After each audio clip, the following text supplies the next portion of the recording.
Всем известно, что на сегодняшний день множество людей работают в сфере фото и видеосъемки. Что же такого интересного в этой непримечательной профессии? Сегодня в нашу редакцию мы пригласили Рустама, фотографа, чтобы узнать ответы на все вопросы. Здравствуйте, Рустам. Для начала вы могли бы рассказать нашим зрителям, с чего началось ваше увлечение фотографией? Здравствуйте, Аяна. Мое увлечение фотографией началось с мобильной съемки, то есть первые азы, наверное, пошли именно оттуда. Сначала появился телефон, там приложение камеры, снимал все, что не попадет, то есть природа, людей, животных. После появилась через год уже профессиональная камера, скажем, любительская камера. Ее мне подогнали друзья. И уже с этого момента начался путь как фотографа, то есть год я работал с ней, и после начал расти именно, если не в геометрической прогрессии, но после пошли первые заказы, начали люди откликаться на те же самые работы портфолио, Инстаграм. То есть в наше время соцсети – это мощный инструмент для продвижения фотографов, видеографов.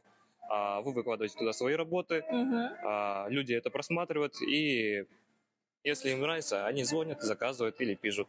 После этого начали поступать заказы на съемки одежды, на съемки портретов, на съемки разных мероприятий. И это повлияло именно на работу фотографов. Очень интересно. И какие снимки получаются больше всего? Это спонтанные или подготовленные? Ну, смотрите, я люблю как и те, и другие, но при этом не прочь выйти иногда на улицу и поснимать людей на улице. То есть мы видим в Инстаграме разные видео, где фотографы выходят с камерами на улицу, например. У нас это популярная локация ЦУМа. Да. Они выходят на улицу и снимают людей, просто их случайные моменты. Я бы сказал, данные фотографии мне нравятся больше всего, потому что люди там проявляют свои искренние эмоции, то есть они не знают, что их кто-то снимает, у них нет страха перед камерой, потому что, как я знаю, то, что многие люди, когда видят камеру, у них сразу начинаются какие-либо загоны, то, что они будут как-то некрасиво выглядеть. А когда ты берешь камеру, то есть у нас есть у фотографов специальные объективы для таких целей, вы берете камеру, становитесь куда-нибудь за уголочек и снимайте людей. Они даже не подозревают то, что их кто-то снимает, и при этом получайте их искренние эмоции, то, что для меня это более ценно. Очень познавательно. И для вас фотография, журналистика – это части одного целого? Ну, смотрите, фотография и журналистика могут быть частью одного целого, если фотограф именно подразделяется на этом, потому что среди фотографов есть различные виды, то есть кто-то может снимать машины, кто-то может снимать людей, кто-то животных, каждый подразделяется на своем.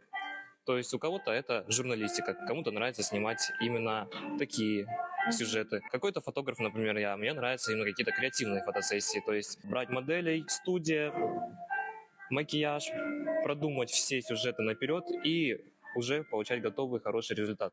То есть тут уже зависит от фотографа и какой